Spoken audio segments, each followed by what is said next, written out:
Assalamualaikum warahmatullahi wabarakatuh.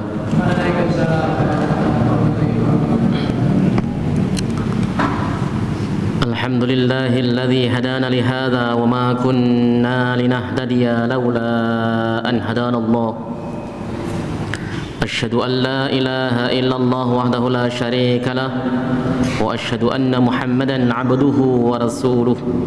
Allahumma fassalli wa sallim wa barik ala hadzal nabiyil karim nabiyyina Muhammadin sallallahu alaihi wasallam wa ala alihi wa sahbihi wa man tabi'ahu ila yaumiddin. Amma ba'du fa ya ibadallah usikum nafsi wa iyaya bi taqwallah faqad fazal muttaqun. Qala Allah ta'ala fi kitabihil aziz wa huwa asdaqul qailin. A'udzu billahi minasy syaithanir rajim. Bismillahirrahmanirrahim. Ya ayyuhalladzina amanu taqullaha haqqa tuqatih wa la tamutunna illa wa antum muslimun. Fa inna ahsanal hadis kitabullah wa khairal hadi hadi Muhammadin wa syarral umuri muhdatsatuha wa kullu muhdatsatin bid'ah wa kullu bid'atin dhalalah wa kullu dhalalatin finnar. Alhamdulillah. Nawaqidul wudu, perkara yang membatalkan wudu. Yang pertama adalah al-kharij minas sabilaini min baulin aw madhin aw wadin aw udratin aw fasain aw durratin aw sama hadha bil hadas wa huwa alladhi ya'nihi qalu Rasulillah sallallahu alaihi wasallam la yaqbalu Allahu salata ahadikum idza ahdasa hatta yatawadda. Keluar sesuatu dari dua jalan. Jalan ini adalah kubul dan dubur, jalan depan dan jalan belakang. Keluar sesuatu, baik sesuatu tersebut itu biasa keluar seperti kencing, madhi. Kemarin sudah kita bahas madhi itu apa. Madhi itu sesuatu yang keluar, cairan yang keluar karena syahwat. Ya, setelah syahwat keluar madhinya. Dan ini beda-beda kasus, ada laki-laki yang gampang keluar madhi, ada yang tidak. Termasuk yang kasus gampang keluar madhi adalah Sayyidina Ali radhiyallahu taala anhu. Beliau mengatakan ana rajulun mudaa, aku adalah laki-laki yang gampang keluar madhi. Ya, itu tidak menjadi soal, tidak menjadi aib, ya. Enggak menjadi aib, enggak kemudian harus malu. Tetapi kalau Sayyidina Ali bertanya kepada Rasulullah, malu. Makanya beliau meminta tolong kepada Miqdad untuk bertanya kepada Rasulullah sallallahu alaihi wasallam karena Rasulullah mertuanya, ya wajar malu. Ya, madhi itu harus dibasuh, disebut najis karena Nabi sallallahu alaihi wasallam mengatakan bahwa basuhlah lalu salatlah. Ya, suruh basuh. Jadi basuhlah zakarnya lalu kemudian berwudu lalu salat. Artinya madhi ini adalah perkara yang najis sebab disuruh membasuh oleh Rasulullah Muhammad sallallahu alaihi wasallam. Wadi itu sesuatu yang keluar pada saat kelelahan, keletihan, habis angkat beban, habis kerja dan sebagainya. Pas kencing tiba-tiba keluar sesuatu hal yang lengket, itu disebut wadi. Itu najis juga, ya. Ataupun kotoran, ya jelas kalau itu yang kita bahas. Ya. Keluar hadis apa seperti kentut. Di dalam hadis riwayat Imam 5 dan disahihkan oleh Ibnu Hibban, itu Nabi sallallahu alaihi wasallam pernah mengatakan bahwa tatkala salah satu di antara kalian itu merasakan keluar angin, ya, yang tanpa disertai dengan suara, namanya adalah fasya, ya, atau faswa, ya, keluar angin tanpa disertai dengan suara. Makanya Nabi mengatakan falyansarif, maka kamu pergi, jangan lanjutkan salatmu. Itu dijadikan hujjah oleh para ulama, jumhur ulama, bahwa keluar angin, ya, kalau kita sadar keluar angin tanpa suara begitu, itu batal salatnya. Loh Ustadz, bukankah ada hadis yang dalam Sahih Muslim yang mengatakan jika kamu merasa, ya, kamu merasa seakan-akan keluar angin, selama itu tidak ada suaranya ataupun tidak ada baunya, maka janganlah kamu berpaling. Betul, kita harus mendudukkan dua hadis pada tempatnya. Itu yang saya sering memahami, kita wajib paham tentang konteks dari dua hadis tersebut. Yang pertama yang dikatakan batal itu kalau kita yakin, nggak ragu lagi yang keluar itu kentut. Itu mau ada baunya mau tidak, mau ada suaranya atau tidak, itu batal. Yang kedua, jika kita ragu, tadi saya kentut enggak ya? Ya, makanya di dalam kitab-kitab kaidah-kaidah fikih itu diterangkan bab hadis itu, bab masalah kentut, masuk kepada bab namanya al-yakin la yuzalu bisyak. Keyakinan tidak bisa dihilangkan dengan keraguan-raguan. Ya, saya ragu, aduh, ini kentut apa enggak ya? Ya, tapi nggak ada suaranya. Yang kedua nggak bau, oh berarti bukan. Supaya kita mantep. Tapi kalau kita yakin, asli ini kentut nih, ya, nggak ada suaranya, nggak ada baunya, ya batal. Jangan kemudian memakai hadis tersebut. Wah, ini hadisnya kan mengatakan kita nggak usah berpaling. Nggak boleh, ya, sebab ada hadis lain yang mengatakan bahwa dia fal yang sarif wal yatawadda, ya, summa yusalli. Pergilah apa tuh namanya, lalu wudulah, kemudian salat. Disuruh mengulangi salatnya. Itu pendapat mayoritas. Abu Hanifah memiliki pendapat lain. Beliau mengatakan kalau keluarnya itu disengaja, jadi faswa tadi keluarnya itu sengaja diden, begitu sengaja diden, itu baru batal. Kalau keluarnya nggak sengaja, berubus sendiri, itu nggak batal. Ya, tetapi sunnah untuk mengambil air wudhu kata Abu Hanifah. Tapi ini dianggap oleh jumhur ulama menentang hadis sahih riwayat Imam 5 ditambah dengan Ibnu Hibban. Jadi itu cara memahami hadis supaya nanti tidak salah dalam memahami hadis bahwa oh kan saya tadi nggak ada baunya Ustadz, berarti sah. Berarti itu konteksnya untuk orang yang ragu-ragu, untuk yang ini kentut apa enggak ya. Kadang-kadang maaf ya, kadang-kadang itu hanya maaf sekali lagi, hanya terbukanya dubur saja, dubur terbuka dan tidak keluar apa-apa sebenarnya, karena syaitan menggoda kita lalu dianggap bahwa ini batal. Akhirnya salat kita jadi ragu, tidak khusyuk dan sebagainya. Nah, seperti itu. Yang kedua, an-naumu tsaqil idza kana sahibuhu. Tadi belum saya jelaskan hadisnya. Itulah yang dimaksud dengan hadis Nabi sallallahu alaihi wasallam. La yaqbalullahu salata ahadikum idza ahdatsa hatta yatawadda. Allah tidak akan pernah menerima salat salah satu di antara kalian tatkala dia hadas hingga ia berwudu. Ini hadas kecil konteksnya. Jadi tidak ada istilah salat keringan, itu tidak ada. Salat keringan itu salat tanpa wudu. Itu salat keringan. Ya, karena ada orang yang apain juga wudu, kita cukup sholat saja. Itu tidak boleh, tidak bakal diterima oleh Allah Subhanahu Wa Taala. Yang nomor dua adalah an-naumu tsaqil idza kana sahibu muttaji'an. Tidur yang berat sekali, tidur sudah pulas, tatkala orang tidurnya tersebut itu terlentang. Wah, tidur keras. Sebenarnya Pak, di dalam masalah pembahasan tidur ini, antum bisa buka kitab seperti Misbahul Dhalam Sarah Bulughul Maram, itu diterangkan para ulama itu berbeda pendapat hingga 15 kaul, hingga 15 pendapat. Ibnu Hazm misalnya dari madhab Az-Zahiri, beliau mengatakan orang tidur itu sama sekali nggak batal, mau tidurnya seperti apapun, mau terlentang, mau mengkurep, mau apapun nggak batal. Tapi ini didebat oleh para ulama, terutama yang memegang hadis al-ainu wika'us syahi, mata itu merupakan ikatan dari pantat. Ya, faman nama falyatawaddo, siapapun yang tidur maka hendaklah ia wudu. Artinya tidur itu batalin wudu. Lalu kemudian para ulama jumhur memegang bahwa tidur itu selagi maaf sekali lagi, pantatnya itu melekat di bumi dalam posisi duduk, maka itu tidak membatalkan wudhu sama sekali, karena wika'u syahi tadi dikatakannya. Selagi dia tidak ambruk, tidak terlentang, maka dia tidak batal wudhunya. Ya, begitu. Yang penting kita tidurnya sambil duduk.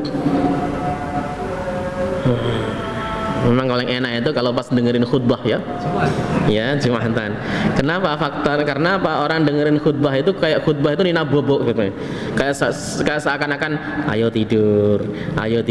Wong khutbahnya galak saja di mimbar, kita tidur kok, serius. Gitu kan. Saya itu kan pas kalau lagi nggak ada jadwal khutbah Jumatan gitu kan di masjid itu, ya saya pengen merasakan jadi jamaah. Iya memang ngantuk Pak, berat sekali itu. Ya, padahal khutbahnya galak itu, kencang banget, berterak-terak begitu kan. Tapi kita malah ya suaranya malah ya rata-rata pada begitu. Saya khusnudzonnya begini, itu kan taman surga ya. Taman surga wajar adem, semilir, ngantuk itu wajar. Orang di majelis taklim, orang di pengajian, orang dengerin khutbah itu di taman surga ya, Riyadul Jannah namanya ya. Pasti ngantuk, rasanya adem, mau taman surga semilir. Nggak ada kalau tempat-tempat maksiat misalnya, contoh acara-acara dugem, konser, goyang-goyang dan sebagainya, itu kan tempat-tempat yang di pinggir neraka, panas, nggak mungkin ada orang ngantuk di situ, nggak ada orang ngantuk. Nonton konser atau dugem, ada malah justru ngantuk, nggak ada saya rasa itu. Kenapa? Karena panas. Ya, panas tidak bisa tidur. Makanya kalau ada orang tidur pas lagi posisi seperti itu, khutbah dan sebagainya, khotibnya jangan tersinggung, biasa saja. Atau kalau lagi taklim ada jamaah yang sandar sampai ngorok begitu, biarin saja. Kenapa? Dia di taman surga. Begitu. Ya. Ini terjadi nama. Tapi kalau posisinya duduk tidak masalah. Yang penting jangan sampai duduknya kejengkang ya. Kalau udah kejengkang batal itu menurut jumhur. Duduk gini kan, tiba-tiba dia saking pulusnya dia kejengkang terusuk begitu kan, otomatis maaf pantatnya posisinya tidak tetap lagi, itu batal. Ya, jadi tidur yang pules itu bisa membatalkan wudhu jika dia terlentang tidurnya dalam posisi terlentang. Tidur bersandar kalau posisi masih seperti ini bapak ini seperti duduk begitu, itu tidak menjadi soal, tidak batal. Yang batal itu kalau terlentang, sudah begitu terlentang itu batal ya. Tapi kalau bersandarnya pakai kursi goyang begini batal pak, itu batal. Tegak maksudnya ya, bersandar tegak itu tidak batal. Yang nomor 3, intisyarul aqal wa faqdu syu'ur bi igma'in al-sakrin al-junun. Istitarul aqal ya, artinya hilang akal, kemudian hilang rasa, sebab dia itu ayan, mabuk atau gila. Segala sesuatu yang menyebabkan akal itu hilang, maka itu bisa menjadikan batal. Ya misalnya contoh tiba-tiba pas sholat kok gila, kesurupan, batal dia sholatnya langsung. Ya.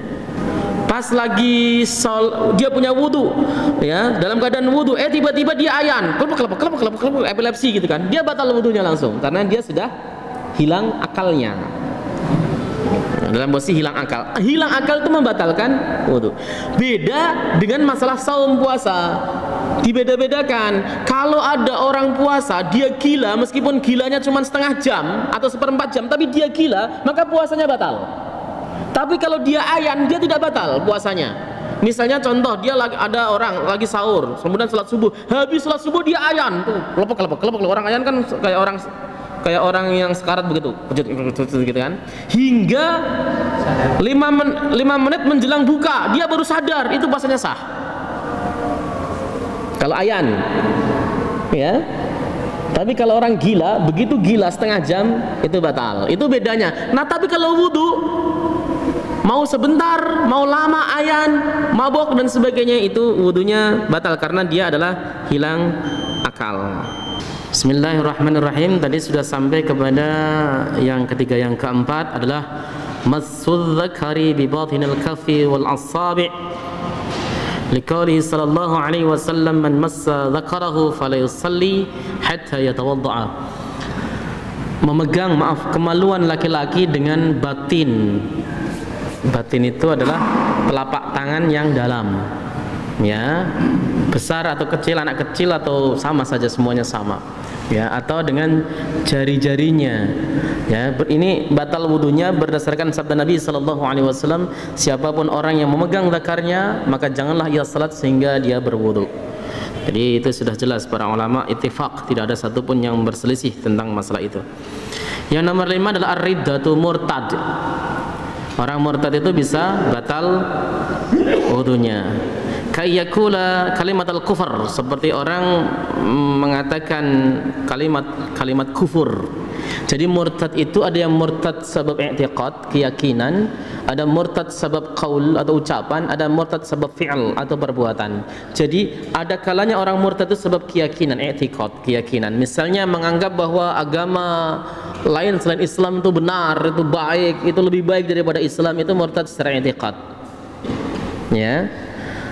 Murtad secara ucapan misalnya ya banyak sekali, seperti seandainya kamu jadi nabi maka saya tidak akan mengikutinya. Itu berarti dia ikrar tidak akan mengikuti nabi, padahal Allah Subhanahu wa taala itu menetapkan nabi supaya diikuti. Maksudnya ini bukan nabi palsu, ya, seperti itu. Atau seseorang mengucapkan begini,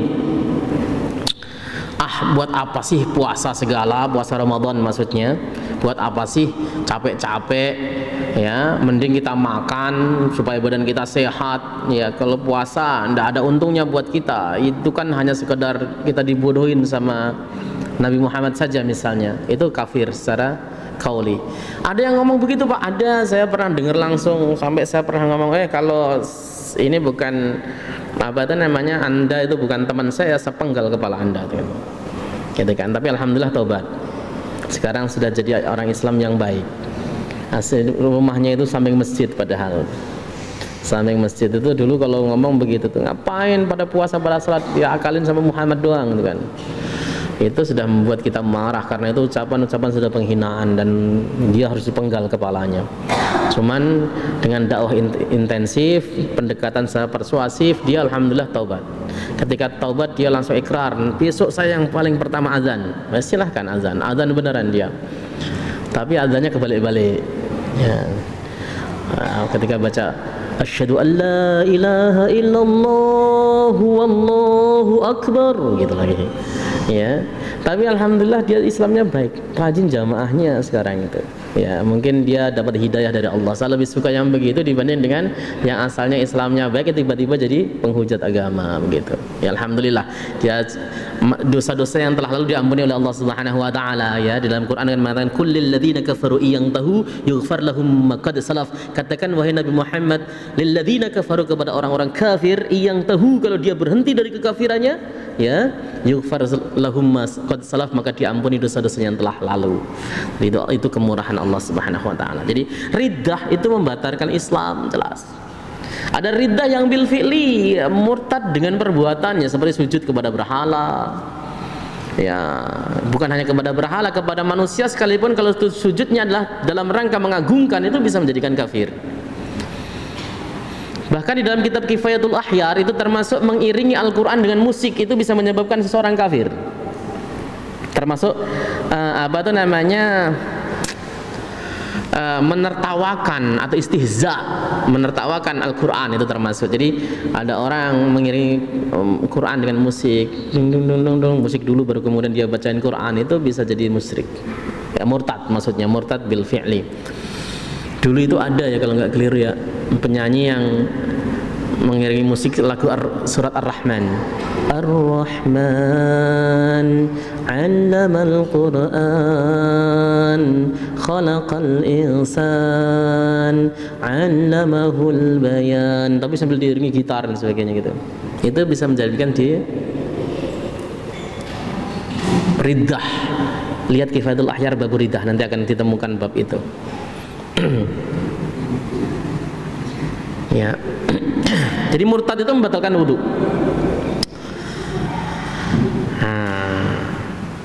Yang nomor 6 adalah aklul lahmil jazur, makan daging onta.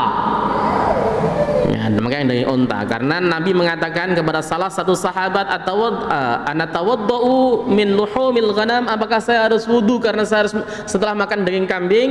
Kalau Nabi mengatakan insyi'ta, kalau kamu mau wudu silahkan, kalau enggak tidak apa-apa. Wa kemudian sahabat bertanya lagi, anatawaddau min luhumil ibil, apakah saya harus wudu ketika selesai makan daging onta? Nabi mengatakan na'am, betul. Ini diambil faidah bahwa makan daging unta itu batal, tetapi itu hanya pendapat kecil ulama, sedikit ulama. Di sini dikatakan illa annal jumhura minas sahabati la yarawna al-wudu'a ya min lahmil jazur. Tapi mayoritas sahabat itu tidak mengatakan bahwa batal wudunya jika kita makan daging unta. Itu mayoritas sahabat. Jadi hanya satu sahabat mengatakan bahwa itu batal, tetapi mayoritas sahabat, kemudian mayoritas ulama itu tidak mengatakan batal wudunya orang yang makan daging unta. Ya, hujahnya apa? Hadis ini mansuh, hadis ini diganti setelah dibatalkan kedudukannya. Ya, wa bikaunil jamaahir minas sahabati wa min bainihim al khulafa'ur arba'ah kanu la yatawadda'una min lahmil jazur. Faktanya para sahabat, mayoritas sahabat dan sahabat 4 khulafaur rasyidun, Abu Bakar, Umar, Utsman, Ali, itu mereka tidak wudu ketika mereka setelah makan daging unta. Ini yang dijadikan sebagai dalil bahwa makan daging unta tersebut tidak batal menurut jumhur, menurut mayoritas ulama. Sementara menurut sebagian ulama memang dikatakan itu batal. relevansinya sulit untuk dicari apabila seandainya makan daging unta itu batal. Apa relevansinya? Kecuali memang kalau itu sudah jadi nas, sudah jadi perkara yang ditetapkan oleh syariat, maka kita tidak boleh pakai logika, karena la ijtihada fi mauridin nas, tidak boleh ada ijtihad ketika sudah ada nas. Nah, sementara ini kan dalilnya diperselisihkan oleh para ulama, kemudian sementara ulama mengatakan bahwa hadis ini dimansukh, sudah dihapus secara hukum, ya. Dan faktanya adalah para sahabat, jumhur sahabat, mayoritas sahabat termasuk sahabat 4, Abu Bakar, Umar, Utsman, Ali, al-khulafaur rasyidun, mereka tidak mengatakan makan daging unta itu membatalkan wudu. Yang nomor 7 adalah masul mar'ati bisahwatin, memegang perempuan dengan syahwat. Ini adalah mazhab Ahmad bin Hanbal. Memegang perempuan dengan syahwat batal wudunya, kalau nggak syahwat nggak batal. Repot kalau menurut pemahaman saya. Kenapa? Karena memegangnya sendiri haram. Iya kan? Haram tidak?